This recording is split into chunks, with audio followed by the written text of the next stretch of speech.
प्रशांत त्रिवेदी जी। राधे राधे महाराज। राधे राधे महाराज जी।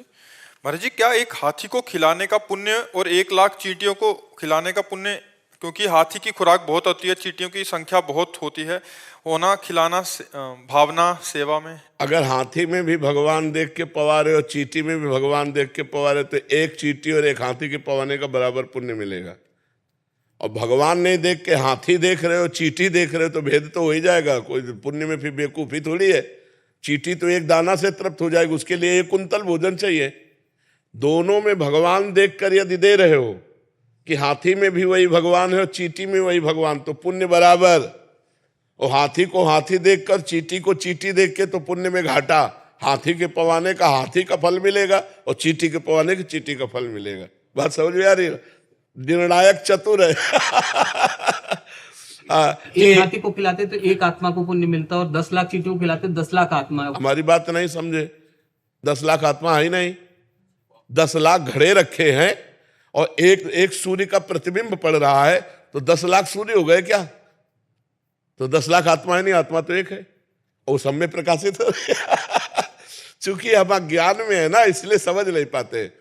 हमने जो पहला शब्द कहा, जो भगवान हाथी में है वही चींटी में है, अगर ये भावना करके हम पाते हैं तो बराबर फल मिलेगा, क्योंकि वही आत्मा है। आत्मा 10-20 नहीं है, आत्मा 10 लाख नहीं है, आत्मा एक है। देखो, अब आपसे कहें कि ये 5-7 बिजली है, आप हमको क्या कहोगे? बिजली तो एक ही है ना। यंत्र के कारण उसका प्रभाव अलग अलग है। हीटर यंत्र है तो गर्मी फेंक रही, पंखा है तो हवा फेंक रही, एसी है तो ठंडा फेंक रही, लेकिन बिजली बस। ये खोपड़ियां अलग अलग हैं, बिजली एक है इनमें। जो बिजली है इनमें वो परमात्मा है, वो एक आत्मा है, एक वाहे गुरु है, वो एक है, वो अनेक नहीं है। बहुत अच्छे से समझ लीजिए। अगर हम भगवत भाव से किसी को पवाते हैं तो चाहे चींटी को पवाएं चाहे हाथी को पवाएं, हमें बराबर लाभ मिलेगा।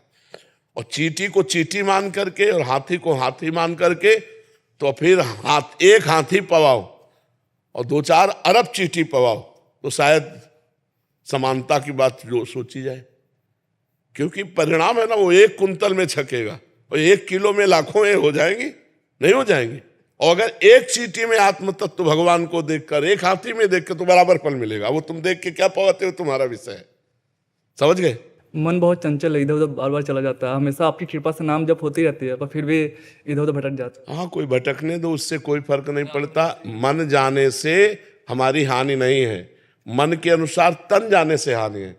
मन हमारा कह रहा है खा लो, हम नहीं खाए, कोई फर्क नहीं पड़ा। अब मन कह रहा है खा लो, हमने खा लिया, अब फर्क पड़ जाएगा। तो मन जो कहे तो वो तो कहेगा, उसका स्वभाव है। जब तक भगवत प्राप्ति नहीं हो जाएगी तब तक वो कहेगा। तो मन के कहने के अनुसार हम क्रिया ना करें तो मन से हमारी कोई हानि नहीं है। वो धीरे धीरे आ जाएगा, लाइन में आ जाएगा। खूब